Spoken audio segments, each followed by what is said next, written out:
Hello guys, welcome back to my YouTube channel. If you're new to my channel, hello and welcome to my channel. My name is Sama. So in this video, I want to share with you guys this story of a Nigerian woman that has been missing from the first week of December. They've been looking for her and now they found her, and they found her at the lake. Let me read it from Instablog. So Instablog wrote and said, missing UK-based Nigerian woman found in a lake after 4 weeks. A United Kingdom-based Nigerian, Taiwo Balogun, who went missing on Thursday, December 1st, 2022, has been found dead in a lake in Kent. The Metropolitan Police, in a statement, confirmed finding the 53-year-old deceased body in the lake near Blue Water Shopping Centre in Kent. Balogun from Crawford was last seen near her home in southeast London 4 weeks ago. The Met Police on Monday said a woman's body had been found in a lake in Kent, adding that her death was not being treated as suspicious, even though it was unexpected. The force tweeted, a woman's body was recovered from a lake near Blue Water Shopping Centre on Friday, December 30. While formal identification awaits, Taiwo Balogun's family has been informed. Her death is being treated as unexpected but not suspicious. You see that? Not suspicious, meaning that they don't think somebody did it to her. Our thoughts are with Taiwo's family. Footage from a CCTV camera showed Balogun at the lottery stand inside a shop on Crawford Road, Dèad, at around 2:27 p.m. on the day she went missing. Okay, that's the picture there of her at the lottery stand, and that's the picture of a beautiful woman. As always, my videos are typically when there's something I feel like there's a message we can grab from it or lessons we can learn. I like to share it. So in this thing, I'm looking at it, and I'm just wondering within me. She's at a lottery stand. Could it be she went there to get lottery, whatever? I don't know. And for her to end up at the lake, and the police are saying is not suspicious, you know, it's unexpected, of course, it's unexpected, but it's not suspicious. I have to say it, that I'm thinking. So I may be wrong. So it's only my thinking, right? And I'm thinking, did she end it all? Did she go there to buy a lottery ticket? I'm just saying, or because of financial situations. It was the beginning of December. We know December is a time where a lot of money will be spent. It's Christmas time. I want to address it from this angle of what I'm thinking. I just want to say this, right? This is the mistake a lot of people make, is not realizing that, okay, you know, people say you're living abroad. People think it's all rosy or whatever. You can be living on the best planet in the world. You may still have one or two struggles. I think a lot of people say it, but let me say it as well. One of the most difficult things, if we're being honest, about living abroad will be the bills. The bills never stop coming. And, you know, when people back home see people abroad and say, when we talk about it, our lights, no, they awful. Electricity never goes off, right? There's no up NEPA here, whatever. It's true, but it costs you. It's not free. As steady as electricity is, as steady as your gas supply is, as steady as all these things are, so also is how steady the bills are. People can't get overwhelmed. It's not easy juggling life abroad. And I'm saying this, you're watching this. Don't ever feel like you're alone. Everybody have their own struggles. Reach out to somebody. Not everybody may be able to help you, but you never know who may say, really, there you go. There are services in the UK, in most part of Europe, and I think America as well, that government assistance sometimes is not enough, but it may help you to, keep your head afloat, if that makes sense, until you find your footing. I want to say this because I'm assuming that, and maybe she ended it all. I always tell people, remember that in my language, they say, Igbo language, they say, Nkenjika. That one I'm holding onto is greater.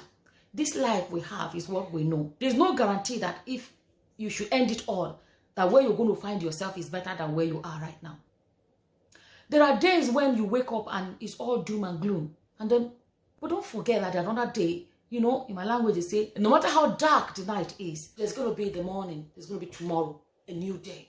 I'm just being honest. When the post is saying that she was at the lottery stand, could it be she went there to buy a lottery ticket? These are just, like I'm saying, nothing more except. But could it be that she went there because of whatever situation she found herself and said, let me try this and see if that's going to help me. And maybe she didn't like the result of whatever ticket or whatever she bought. I'm just being honest. These are the things that are coming to my mind. And I want to speak to somebody right now. This is a new year. Don't ever think you're the only one with problems. You know, anybody that says that they don't have any problems, they are liars. Even the richest man in the world, have you seen rich people end it all?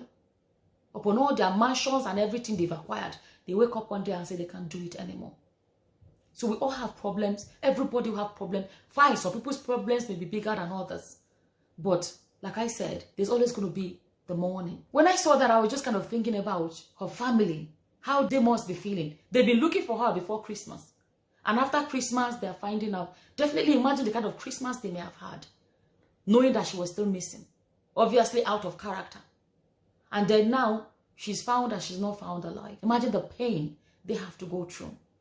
I'm saying to anybody watching me, please hang in there. You know, I'm going to make a video about, you know, survivor skills. And when I say survivor skills, like if you're living abroad, for example, you can choose, for example, not to live in the center of the city. You can go to a cheaper side. It will be a separate video. Maybe a cheaper side of the city, maybe like out of the main city.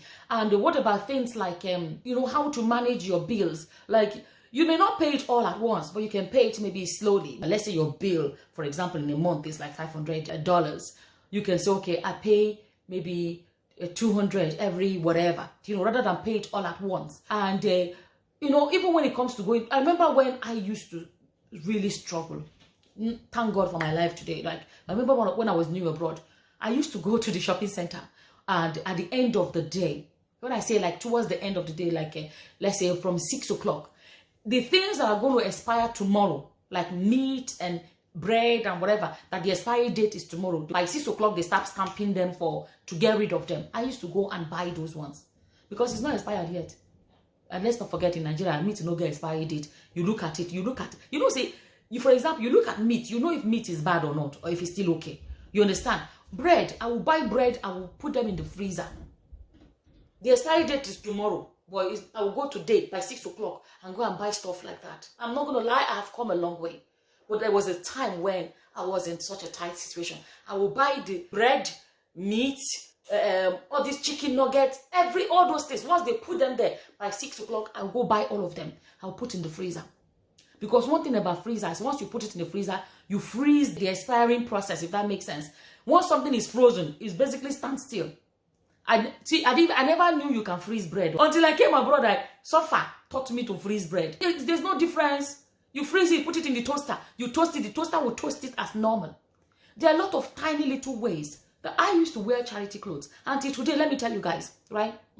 When I used to wear charity clothes, I still find people tell me, oh, that your daughter's dress is so beautiful. Where did you buy it from? I will say it's charity.